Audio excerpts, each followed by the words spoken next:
দৃষ্টি আকর্ষণ করতে। সো এখানে অনেক বেশি ধুলো। চলুন গাইস, আমরা আসলে একটু ভিতরের রাস্তায় যাব। ভিতরের রাস্তায় গিয়ে আপনাদের মাঝে অনেক কিছু শেয়ার করবো ইনশাল্লাহ। চলুন ঘুরে আসা যাক।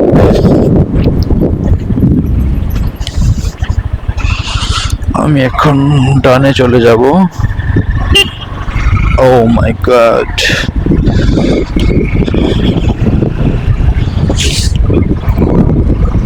অ্যাকচুয়ালি গাইস আমারও প্রথম প্রথম বিশ্বাস করতে কষ্ট হতো যে এই বাইকটিতে এত বেশি মাইলেজ পাওয়া যায়। মানে আপনি চিন্তা করেন 185 সিসির একটি বাইক বা 200 সিসি সেগমেন্টের একটি বাইকে আপনি যখন তাকে রাইড করবেন বা হচ্ছে আপনি কোথাও যাবেন, আর তখন যদি আপনি লক্ষ্য করেন যে আপনি মোটামুটি মাইলেজ পাচ্ছেন হচ্ছে 48, 50, 52 এরকম মাইলেজ পাচ্ছেন, তখন কিন্তু ব্যাপারটা আসলে আলাদা হয়ে যায়। কারণ এই বর্তমানে বাংলাদেশে যেসব ক্যাটাগরি বাইক রয়েছে এর মধ্যে কিন্তু আসলে 50+ মাইলেজ দেয় এরকম বাইক কিন্তু এরকম 150-র উপরে সিসির উপরে যে বাইকগুলো রয়েছে এগুলো কিন্তু খুব রেয়ার। মানে আর সচরাচর দেখা যায় না যে এরকম মাইলেজ কিং বা মাইলেজ বেশি দেয়। আর হোন্ডা এক্স ব্লেডেও আমি যথেষ্ট পরিমাণ মাইলেজ ভালো পেতাম, এবং হর্নেটেও আমি আসলে অবিশ্বাস্য ধরনের মাইলেজ পাই। যখন প্রথম প্রথম একটু কম আসতো, 45-এর মতো আসতো, বাট এখন ব্রেকিং পিরিয়ড শেষ হওয়ার পরে যখন ইঞ্জিন অয়েল বেশ কয়েকবার আমি ড্রেন দিয়েছি, তো এখন গাইস আমার বাইক প্রায় 4000 কিলোর উপরে চলে গিয়েছে। তো এর মতো অবস্থায় কিন্তু আমি বেশ মাইলেজ পাচ্ছি। মানে এক কথা বলতে গেলে 50 আপই পাচ্ছি অ্যাভারেজে। মানে আমি যেহেতু যদি সিটিতে রাইড করি সেই ক্ষেত্রে অ্যাভারেজে 47-48 এরকম পাই, বা যখন আমি রেগুলার হাইওয়ে রাইড করি তখন কিন্তু আমি 50 আপ, অবশ্যই 50 আপ পাই। কারণ আমি ওই ধরনের অনেক বেশি রাফ রাইডও করি না, আপনারা জানেন। আমি অলওয়েজ চেষ্টা করি যে 80-90-র ভিতরে বাইকটা রাইড করতে। সো আমি 80 কিলোমিটারের উপরে খুব কমই বাইক রাইড করি। তারপরেও গাইস একটা হাইওয়েতে বা একটা হায়ার সিসির বাইক হিসেবে কিন্তু এটি যথেষ্ট পরিমাণ ভালো এবং যথেষ্ট পরিমাণ কমফোর্টেবল।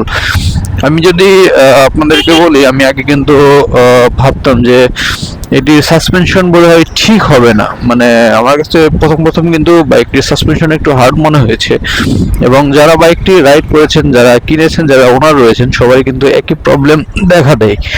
মানে দেখেন এখানে এই সাসপেনশনগুলো কিন্তু একটু হার্ড হচ্ছে। আসলে ওনারা রাস্তা দখল করে যাচ্ছে দেখি ওনার কাছে সাইড পাই কিনা আমি। সো গাইস চলে এসেছি, ইয়াস। সো গাইস আমি যেটা বলতেছিলাম যে দেখেন এই আচ্ছা আমাদের বিয়ে মনে হয় হিন্দুদের বিয়ে।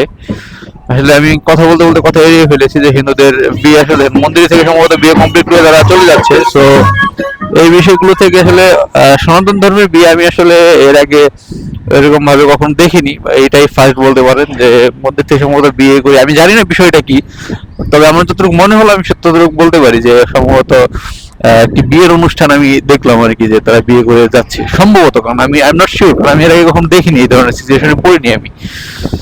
সো গাইস, আর আরেকটি বিষয়, যারা কিনা এই সমস্ত রাস্তায় বাইক রাইড করেন, যেগুলো একটু ভিতরের রাস্তা বা যেখানে থ্রি হুইলার অনেক বেশি বা জনমানুষ অনেক বেশি, তো এমন তো অবস্থায় কিন্তু এইসব রাস্তাতে আপনারা কখনোই স্পিডিং করার ট্রাই করবেন না। না করে ভালো আর কি।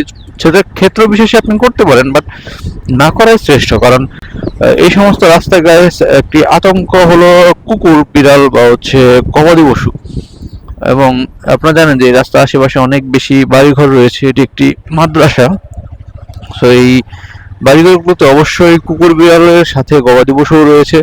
সো এইগুলো থেকে আপনারা একটু দেখেন, যে বলতে না বলতে একটি কুকুর দেখেন, উনি কিন্তু কিন্তু রাস্তা মানে এপার থেকে ওপার হওয়ার জন্য একদম পজিশন নিয়েছিল। তো এমন অবস্থা দেখা গেল যে আপনার বাইকের গতিটা একটু বেশি রয়েছে। তো এমন তো অবস্থায় দেখেন এখানে আরেকটা।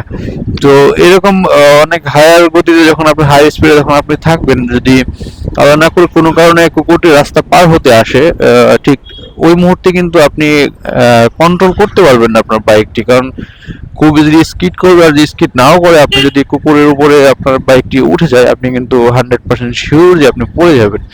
হয়তো বড় ধরনের কোনো ক্ষতি না হলেও কিন্তু আপনার বাইকের আংশিক ক্ষতি হবে, এবং হচ্ছে আপনার হাত পা কিন্তু চলে যাবে, এতটুকু কিন্তু শিওর হতে মানে বলতে পারি। আজ পর্যন্ত যতগুলো এই কুকুরের সাথে দুর্ঘটনা হয়েছে দেখেছি আমরা, এর মধ্যে সর্বনিম্ন ক্ষয়ক্ষতি হয়েছে যে অন্তপক্ষে 2 হাঁটু এবং হাতগুলো চলে গিয়েছে। তো এর থেকে কিন্তু আসলে আমাদের শিক্ষা নেওয়া উচিত। মানে এগুলোকে খুবই সতর্ক দেখেন, আমি কিন্তু এই রাস্তায় একদম ফর্মাল রাইড 30 40 50 60 এর সর্বোচ্চ 60 কিলোমিটার গতিতে রাইড করছি। এবং হ্যাঁ, ক্ষেত্র বিশেষে আপনি বাইক চালাতে পারেন যখন দেখবেন রাস্তা ফ্রি রয়েছে বা আপনার আশেপাশে বাড়ি ঘর নেই বা এরকম কুকুর বিড়াল থাকার সম্ভাবনা নেই, বা আপনার ইমার্জেন্সি কোনো ওভারটেকের প্রয়োজন বা আপনার কোনো ইমার্জেন্সি রয়েছে, এমত অবস্থায় কিন্তু আপনি একটু রাইডিং করতে পারেন। বাট আপনি খুব সতর্কতার সাথে এই হাই স্পিডিং করবেন, আদারওয়াইজ কিন্তু ঘটে যেতে পারে দুর্ঘটনা। দেখেন এখানে স্কুলে বাচ্চারা হচ্ছে শহীদ মিনারে ফুল দিতে এসেছে। শহীদ মিনারে ফুল না দিয়ে আমার মনে হয় যে সবার হাতে হাতে ফুল রয়েছে। আমার মনে হয় শহীদ মিনারে এটাই হচ্ছে বাচ্চাদের নিয়ম, ওনারা শিখছে, বাচ্চারা শিখছে, বাচ্চারা দেখছে। এটাই কিন্তু অনেক কিছু গাইস। মানে শহীদ মিনারে ফুল দিতে এসেছে, যদিও তারা একদম অবশ শিশু, প্রাইমারি লেভেলের বা হচ্ছে তার থেকেও ছোট। অনেক ফুল দেবে, অনেকে ফুল নেবে, এটাই স্বাভাবিক।